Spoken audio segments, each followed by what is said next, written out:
I'm going to get started. How's everyone doing? Good for another hour or so. I'll try to be entertaining because I know it's been a long day. I want to thank Chariot Solutions for inviting me here, and I want to thank you guys for coming to this talk.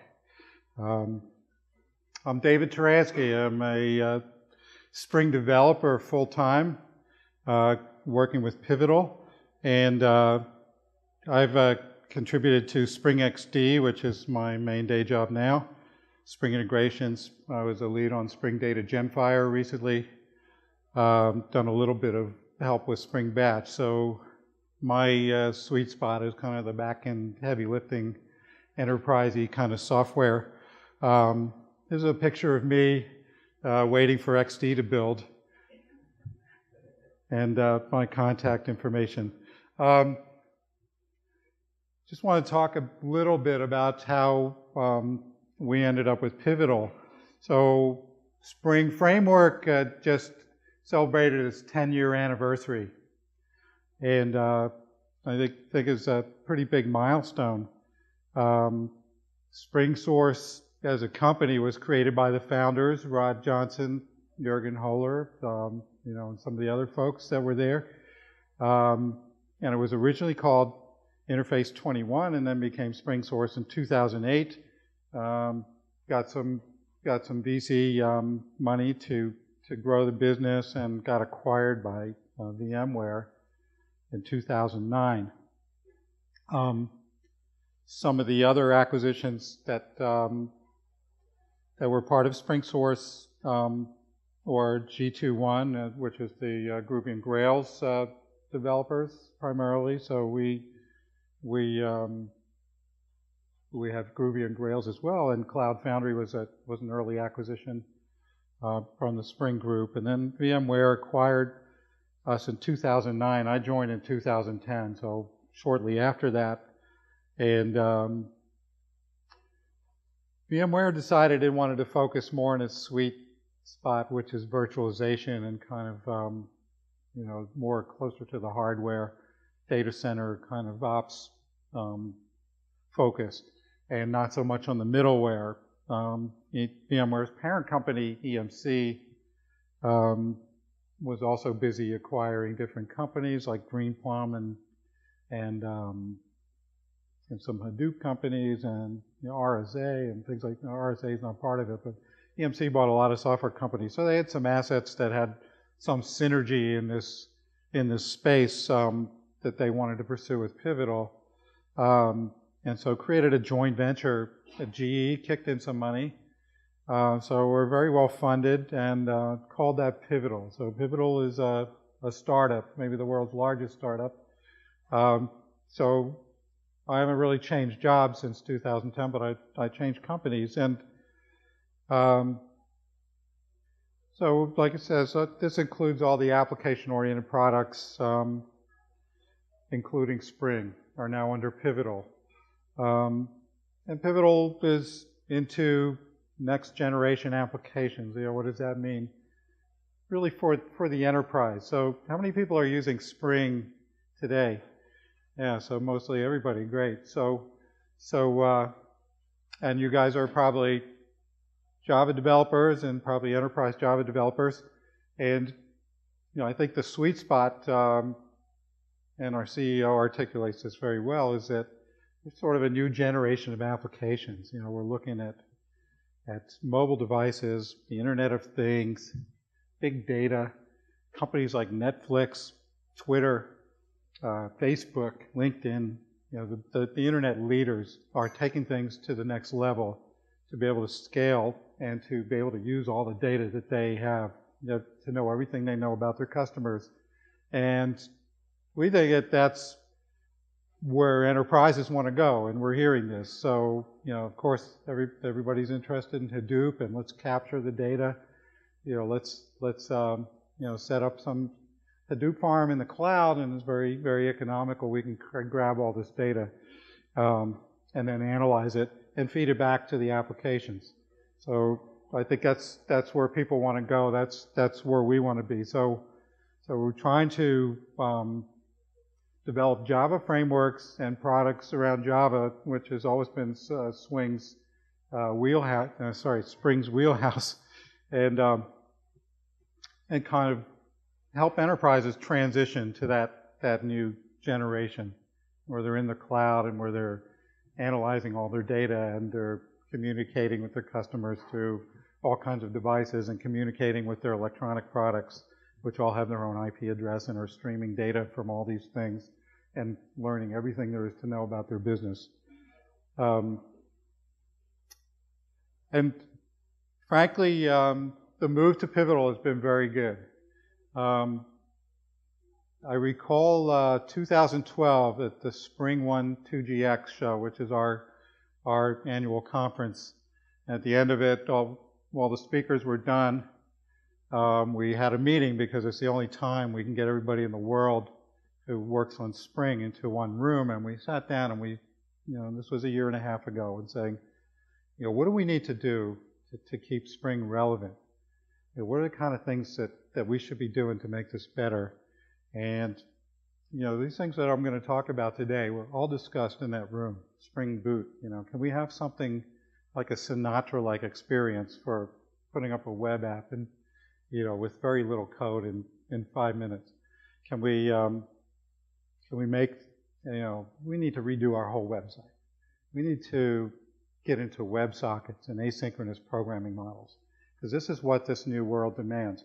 And this was like a tall order back then. And then the Pivotal transition happened, and we were a little kind of optimistic but skeptical, because they were saying all the right things. The C-level executives were saying, we're really behind Spring. We're going to support you, whatever you guys think you should do. And they were saying all the right things, but they really walked the walk. So I'm happy to say a year and a half later, we accomplished everything we set out to do a year and a half. So it's a pretty exciting time. This is an old quote, 2005 from Rod Johnson, kind of talking about, the value proposition for Spring. All of these things are true today. And I think, if we look at Spring today, this is what we call the Spring I/O platform. And I think, we are enhancing the value proposition. We're moving forward to the next decade. And I think still the best enterprise Java framework out there. And will continue to be that for a number of years, I'm pretty sure. So this picture is relatively new, but if you've gone onto this, http spring.io, we'll lead with this to kind of a comprehensive view of what Spring offers. The top layer is pretty new. We're talking about domain-specific runtimes is sort of the general term. That includes Spring XD, which is the product I'm working on, and it's really, XD is not a framework per se, it's really a runtime. We're delivering executable code for stream processing. I'll talk about that a little later. Spring Boot has sort of taken the world by storm, and I'll get into what that is. And Grails, of course, which has been a runtime. So you have full stack web, you have streaming, big data processing runtimes, and you have a Boot, which does provide some runtimes, but is also a framework. So the Boot picture is a little bit squiggly there, but and really Boot is underpinning XD and Grails. So Grails is migrating some of its stuff to use the Boot APIs. So the foundation layer are things that we've had for a while. Spring integration for messaging-oriented software. We're talking about message channels, messages, adapters, transformers, filters, things like that. Basically, enterprise integration patterns built with Spring. Spring Batch, we recently got Spring Batch as pretty much the reference implementation for JSR 352, which is the Batch API JSR. So we kind of want to be what Hibernate was to JPA. Spring Batch satisfies JSR 352, but also does more. If you want to take advantage of some of the things that aren't included in that spec. We have big data with Spring Hadoop is what this is referring to pretty much. So we've had some Hadoop support out there for a while. And then Spring MVC with now very good REST support and being able to do asynchronous types of web apps with WebSockets and things like that. Spring Data makes it very easy to support traditional relational databases or non-relational data. So you can basically make it very easy to connect to Mongo or Redis or Neo4j or HBase or a bunch of things like that. And then at the core, we have the Spring Framework itself, which is just revved up to 4.0, and for some pretty exciting developments there. Spring Security has moved pretty fast. Groovy just released, 2.1, I think? So a lot of development. And Reactor, which is tomorrow there's going to be a project about reactive streams that's related to what Reactor is. And some of our guys on the Reactor team actually have contributed to that project. So, if you're interested in things that can go process 15 million transactions per second kind of thing, definitely attend that talk. I'm not going to have time to cover everything on this picture, so I'm just going to hit some highlights. A little bit more on architecture. So some of the value propositions of Spring today, deploy to cloud or on-premise. So one of the challenges for enterprises is, well, they want to go to the cloud, but what do they have? How do they have to design and build their apps to do that? So we believe that with Spring, which is kind of a write once, run anywhere kind of architecture, it makes it very easy to make that transition. So we're very interested in helping enterprises who want to move things to the cloud. So of course we run on all the JE servers out there equally as well. We can run standalone Java. We can run and we can run in Cloud Foundry and the other PaaS providers as well.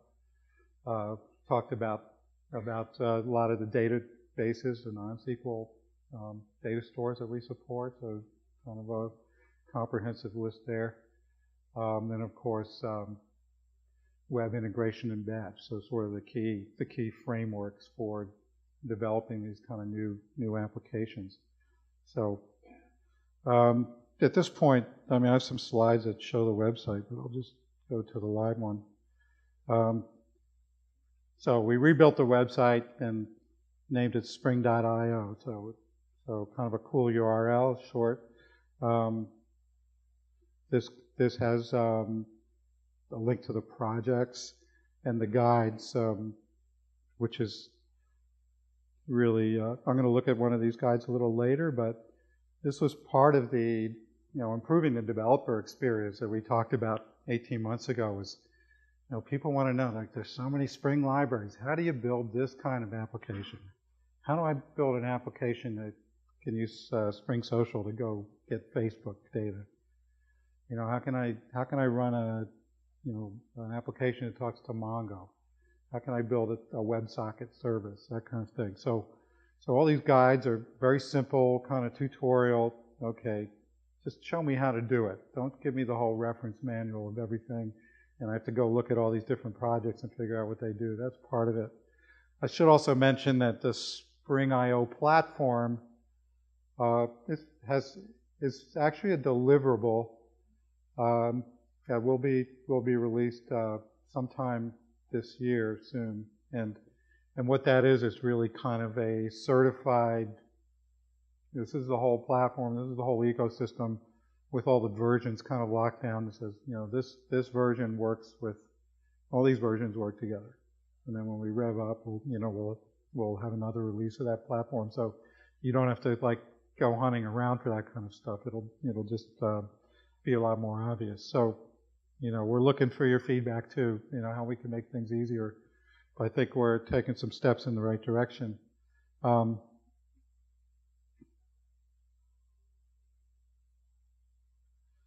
So a couple of these things, we're on GitHub as well. So let's take a look at Spring Boot in a second. So I'm going to try this demo here,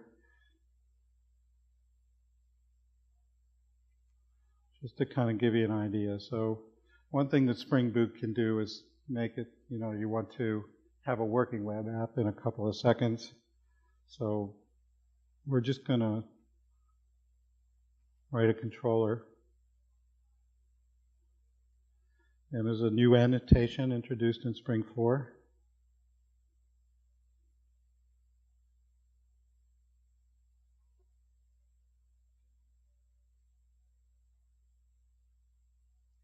So you remember the old controller annotation, right? Which is used to declaratively instantiate a controller for Spring MVC. REST controller is more geared towards REST. So in this particular case, I don't need to worry about response body or anything, or to get it to emit JSON. So let's see.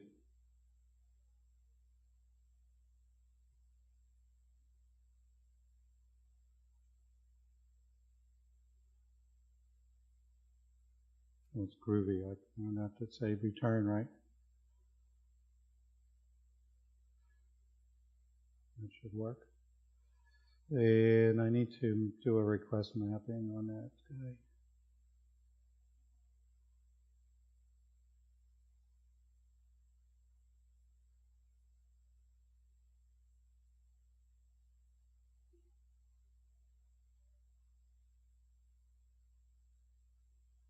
So save that down. And now this is the boot, what they call a command line interface. So I can do spring run app.groovy. Now, the spring run part, the CLI is building an application context under the covers. It would say, okay, I have a controller, so I better put an embedded Tomcat server in there. And so I've started this up, and I go to localhost 8080, right?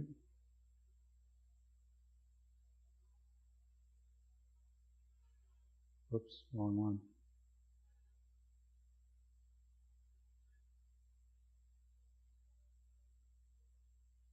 Let me get to that one. Oh, there it is. Okay.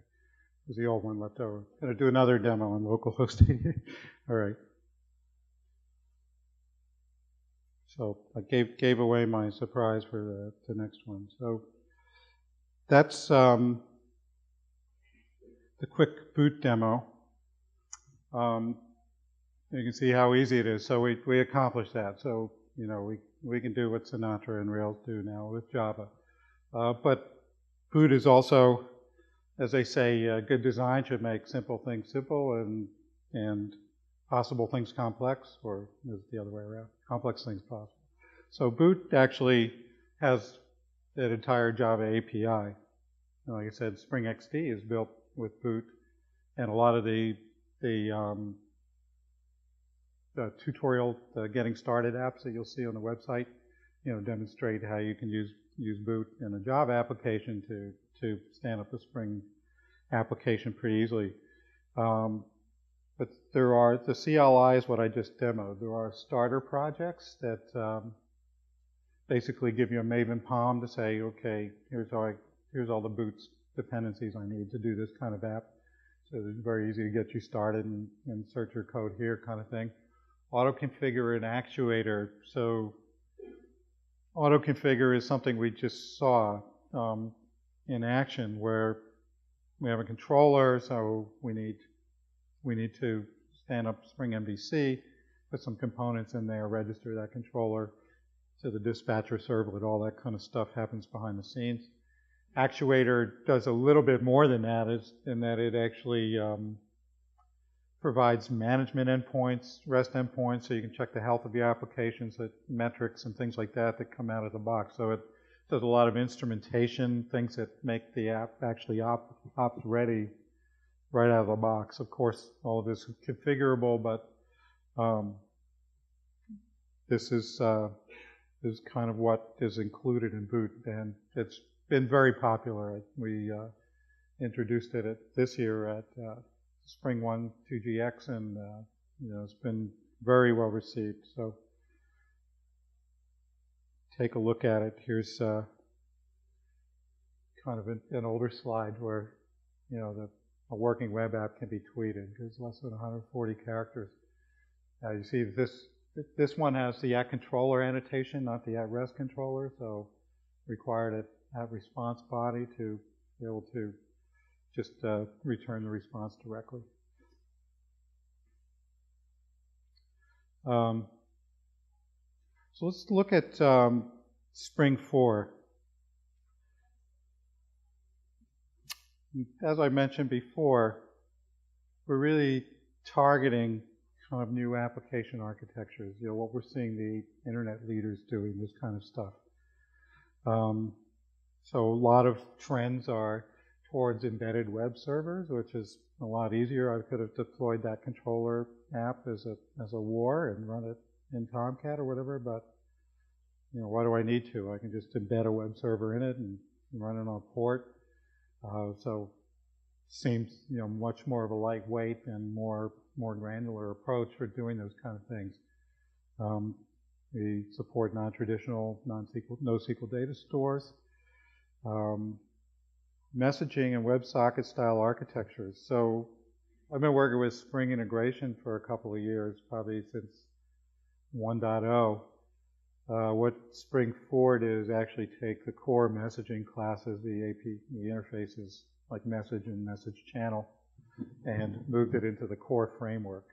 And so some of these WebSocket stomp type of capabilities are built with these messaging oriented classes. So Spring Integration 4 is now built with Spring Core, depending on Spring Core, to get the core messaging stuff, and then it does its thing for enterprise messaging and to for doing various types of adapters that Spring Integration is good for. But we believe that messaging and message-oriented programming and asynchronous programming is a major trend that we need to support. So we'll look at that a little bit. Spring 4 revved up the baseline, so it requires Java 6 at a minimum. Supports Java EE 6, Servlet 3.0, but still some backward compatibility for Servlet 2.5 runtimes. A lot of deprecated packages have been cleaned up, what we call pruning, and a lot of deprecated methods have been removed. So it's really, Spring doesn't often rev up the major version number. I think one was 3.0 was a while ago, at least 2 or 3 years ago. I don't remember exactly, but so this is kind of a big deal. So one thing, of course, is Java 8 support. So we've been kind of keeping up with, and developing against, kind of the beta releases of Java 8, which was really that was the plan, to kind of be right there, hit the ground running when Java 8 was released. And so that finally happened. And so Spring has support for all these new Java 8 features, Lambda expressions, method references, JSR 3.10, which is Jota time, kind of baked into the Java X package, or what is it, Java? It's not Java util date, but it's something like that. Repeatable annotations, so you can repeat annotations now, the same one with, as much as you need, and there's some application for that in Spring, and parameter name discovery. So I guess before Java 8, through reflection, you couldn't actually get the method parameter names, and now you can. So it's helpful. We have full runtime compatibility, so you can run Spring apps built against earlier versions of JDK and JDK8, and you're moving, and you can move existing apps to it for JDK8 runtime. So, in terms of lambdas, I haven't looked at a lot of detail on this, except that it turns out that if you have callback methods with one, you know, if you have an interface with basically one method, that it's very easy to express that as a lambda. So we don't really have to do anything to support things like for JdbcTemplate is the example I'm going to use. So you have methods, query methods that take callbacks like a prepared statement setter and row mappers, or JMS template, the message creator, things like that are readily, we don't have to do anything to be able to support these with Lambda. So I'll show you what that looks like. So JdbcTemplate, same as always, you construct it with a data source, and now the query at the top. So these are kind of two versions of the same thing, or one is just more shorthand, but basically you have a prepared statement setter that's binding the variables, and then you have a row mapper saying get the results and return a person. So very succinct, very Lambda-y.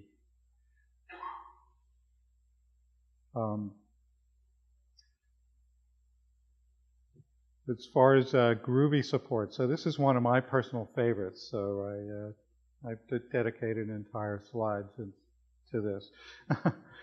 I've been waiting for this for a long time because I just think it's really interesting. But this basically lifted, almost not exactly forklifted, because there were some changes to make it work better with Core Spring, but from Grails, which used a Groovy beam builder, basically a DSL for describing declaratively beams. So more succinct than XML, but it also supports the full power of Groovy. So you can have while loops, you can have conditional blocks, you can have variables, lots of things like that. If you're interested, I have a blog post here that kind of gets into this a little bit more, but I just wanted to mention the Groovy beam builder because it's pretty kind of got a sweet spot sort of in between Java config and XML. So I think there are, in the blog post, I point out some things that are actually more powerful that you can do with Groovy that you can't do with Java config. But lately I've kind of playing with it. I've found there's some things you can do with Java config that are a little harder to do with this. So, you sort of have to, but they give you another tool in the arsenal. So Websocket, async processing. So as I mentioned before, all the core message abstractions from Spring integration are now in Core Spring. So you get those without needing Spring integration dependency. WebSocket programming. We have what's native server support. And then there's this SockJS, which provides a fallback option. So if you have a WebSocket server and you have a client that doesn't support WebSocket, SockJS will degrade to whatever the client supports. But I want to take a look at this guide for a second, just to show you kind of what these getting started guides look like.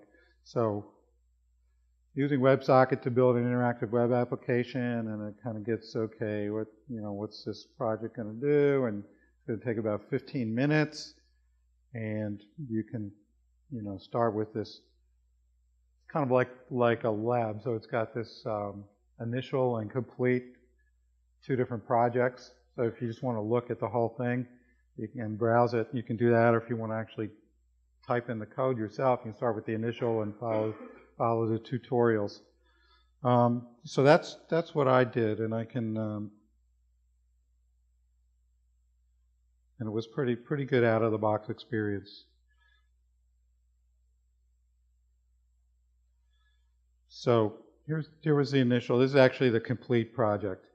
But what I'm showing here, so you get some classes to start with, and it uses Spring Boot. So this is kind of what Spring Boot looks like in Java, more or less. So you say you have a main method, you say Spring Application Run, and it has an embedded server because we've enabled auto configuration. So it's a pretty good example of like kind of the next level of boot beyond the CLI eye candy. So I did the whole example and ran it, but what I decided to do is say, well, okay, well, can I do this with a Groovy script? So I want to, and so this basically illustrates everything you need to do. So I need a controller, and now I have some new annotations called message mapping and send to. So what this means is using Stomp, which is a lightweight messaging protocol over TCP, so you can define endpoints and topics and things like that, basically namespaces for routing messages. So this greeting method is mapped to this hello destination. So anything that goes to /hello is going to call this method. The send to, as it implies, is going to send the result to another destination. So this is all asynchronous. Now in this example, they put thread sleep in there because I'll run it for you. So it just kind of shows you that the asynchronous behavior. And so it's got some domain objects like the greeting and the hello message coming in. And then there's some configuration here to set up these endpoints. And you see down here with SockJS, which means we'll enable the SockJS fallback protocols. So this class here is so you extend abstract WebSocket message broker configure, and then you can basically use these methods to tune it. So, you like the long class names? Yeah. Haven't seen anything yet. So let me kill this guy, and I'll go to.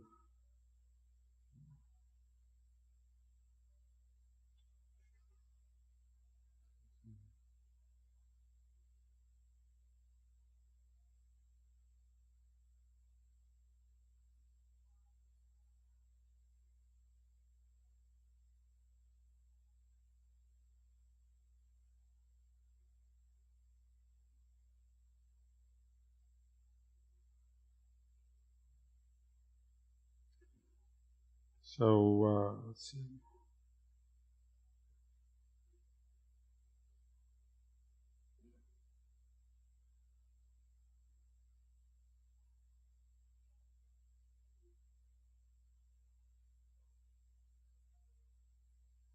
So do this again.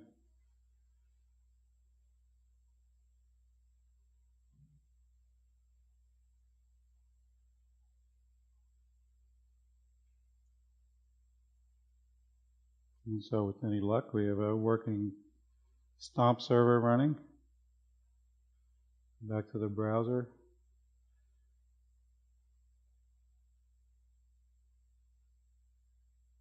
So this one requires you to connect first. So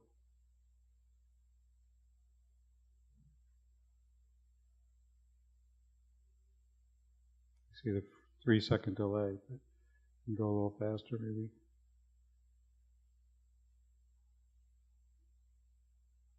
So you can see it's kind of asynchronous, so I can go about my business. So that's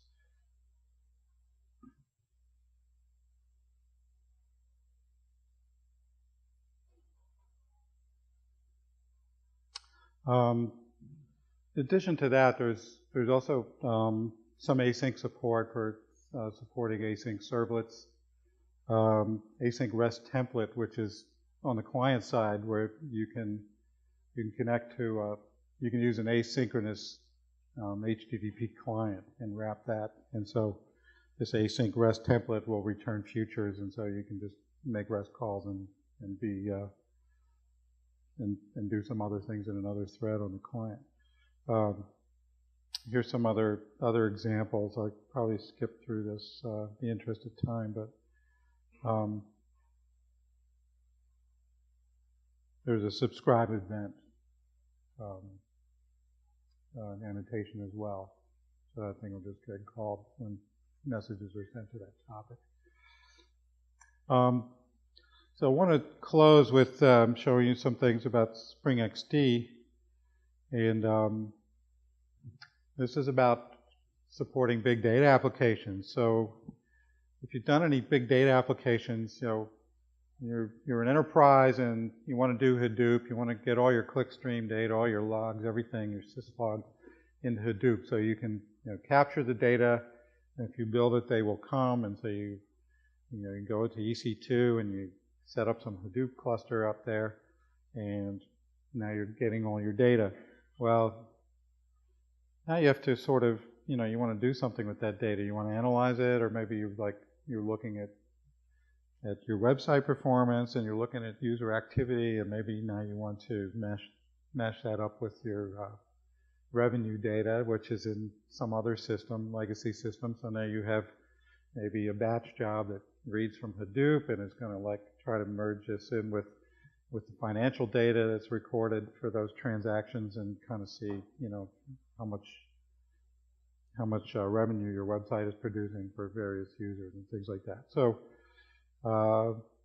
it gets challenging. It becomes a big integration problem. So you're ingesting data. You want to do stream processing, which means you want to maybe transform it along the way before you dump it in Hadoop. Maybe you want to target some other data stores for this data you can look at later. Maybe you want to do some real-time analytics with it. You need to do some batch jobs to work with this data. So there's no magic silver bullet here. It all comes down to, okay, well, we got Hadoop, but we still got to do all the heavy lifting. So XD is trying to address that and make it easier. I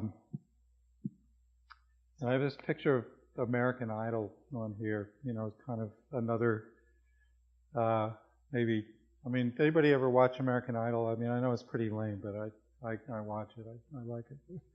But it's a cool thing they started this season, is where you can go on Google, while the show is happening, and you Google American Idol, it'll come up and you can vote 50 times for each candidate. But you can also vote on Facebook, and you can vote the traditional IVR way or by text. So 4 channels, and you can vote 50 times per contestant, and so they're processing millions of votes. And so what they're doing in the show now is during the show, they get the first half of the contestants, they'll say, okay, here's what's happening so far. This guy's in the lead. Out of the 4 people just performed, here's how it breaks down for users under 25 and over 25. So they're doing real-time analytics, with a lot of data. They're also, they also put out hashtags all the time, and people are tweeting with those hashtags, and they're looking at that. So they have very immediate feedback on their product. So I just think it's cool from a technology standpoint. And that's the kind of thing that enterprises want to do, to be able to do that kind of stuff. So Spring XD, we are trying to be a one-stop shop for these kind of big data applications. XD stands for Extreme Data. We have a scalable distributed runtime, so primarily, very distributed architecture, and we handle stream and batch processing. And there's the quote. Okay. Complex things should be possible. So here we have. Okay, we have an HTTP source, and we're going to pipe it to some kind of transformer to filter the data, and it's going to go to HDFS. So that's DSL. You just kind of type that in. You get that kind of thing out of the box without writing any code. And you set up the address of where if somebody's going to post to this host and port a message, we're going to dump it. We're going to transform it and dump it into HDFS. Of course, you have to set up HDFS, and and configure it so that it knows where it's going. But assuming you've done that already, you can stream data to it just like that. And then you have a batch job. We have HDFS to JDBC, which is basically pulling columns or specific selecting data from some files in HDFS and dumping them into a table. So it's all kind of declarative. And once again, we're building on some pretty mature capabilities, namely Spring integration and batch are at the core of this. Spring Boot is what we use to develop the app and build the application context that we need. There's a lot of stuff on this slide, so I'll get to the demo soon. But one thing is we have very good support for Hadoop and running in different runtime environments. So Yarn, we don't have Cloud Foundry yet. It's a work in progress. We're going to do the first GA release in July. Can run on Amazon EC2. You can run it standalone. You can run it, I'm going to show you running just a single node server, or you don't have to do a lot of distributed stuff. It's got this very easy interactive shell and this DSL for building these streams using the Unix pipes and filter syntax. And we support a variety of Hadoop distributions. So you can see that Hadoop is a pretty large focus, but you don't have to use it with Hadoop. You can use it with any kind of streaming. So at the high level, you have this data that you're ingesting. You can get file data or sensors from MQTT, different protocols like that, mobile or social sources. These are processed by the Spring XD runtime. When we talk about streams, it's basically an ingest process where you're just going to, mostly a linear pipe that you're going to go through a series of transforms or filters and then dump it to some external resource. But you can tap those streams. So you can build a tap and say, okay, I want another stream with this primary stream as a source. And I'm going to do something like maybe real-time analytics off of that data as well without interfering with the main ingest stream. And then jobs are Spring batch jobs that can be very easily deployed to XD, and we're focused on a lot of workflow stuff, and the kind of things that you could do with MapReduce, Hive, Pig, and the various HDFS tools.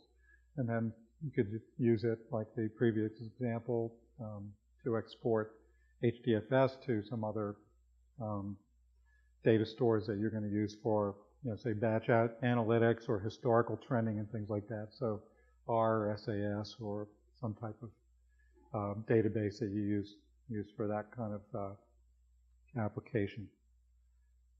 So let me get to a demo here. So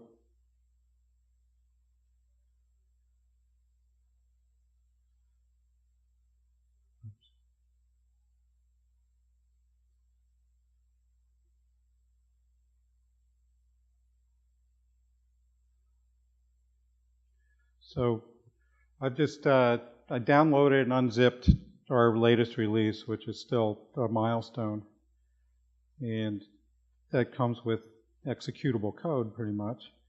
And so first thing I can do is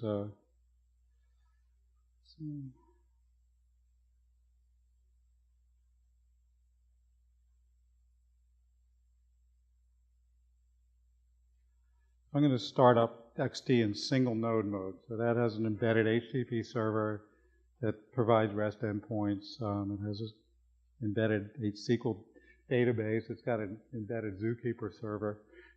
Got a bunch of stuff, but it's all because it's really logically kind of works the same way as a distributed application, but it's good for functional testing.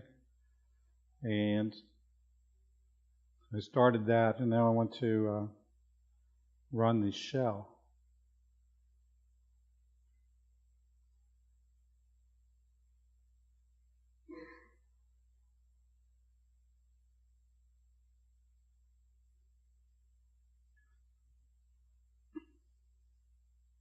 And so this is built with Spring Shell, and it's got auto tab completion and things like that. The Spring Shell was originally developed for a roux. So it was the roux shell, and we took it and said, you know, let's take that and make it a standalone project so you can build any kind of these shell applications. So I could do, whoops, it didn't complete. There we go. So I have nothing, no streams to find. At this point, I want to go to GitHub to XD samples, and I'm going to run this analytics dashboard. So the first thing I do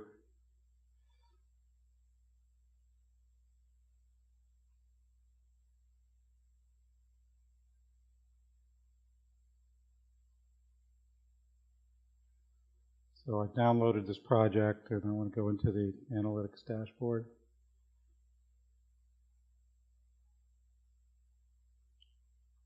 And what this is this is a JavaScript web app that uses D3, and it will talk to XD REST endpoints to get some data from XD and display it. So just some eye candy here.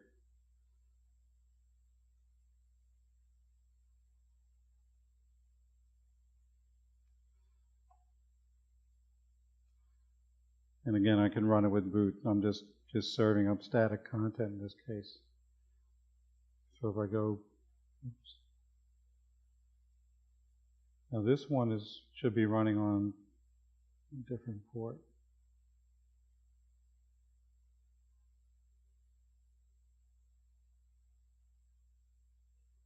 So this is a simple page, and we haven't done anything yet. But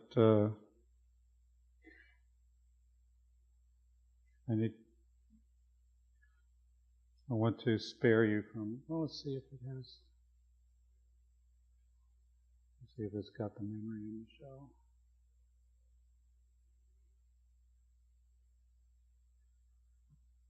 Okay, good. So I'm gonna take a bold move here. Supposedly the internet connection is working. I'm gonna take a Twitter stream and dump it to a log. So I created a stream. It's not running yet. It hasn't been deployed yet. And I want to create some taps off this guy. You know, normally I could be dumping it to HDFS, but I don't have HDFS.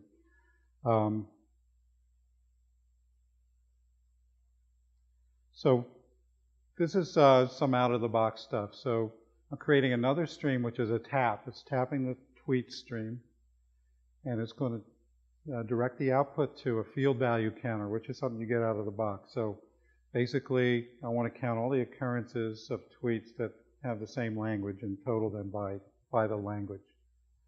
And I'm going to deploy this guy with the dash deploy. And I can also do just count, an aggregate counter. So this will count tweets, say, over minutes, over time periods, and aggregate them over various times. And I'm going to deploy that. And what was the last one? And I also want to count the different hashtags. So what's trending? Now, if I deploy, so I do a stream list now. I see the tweets is undeployed, everything else is there.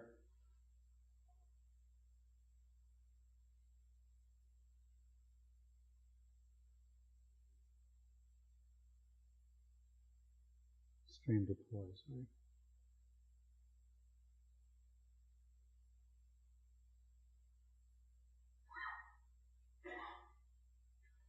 Okay, so now if I go back to my page and refresh, now I see I have some things, but I want to show the hashtags with the bubble chart. So we're monitoring this stream in real time. Ta-da! So that's all I have. Thank you.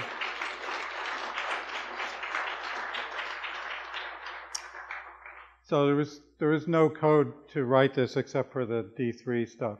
So it's just calling.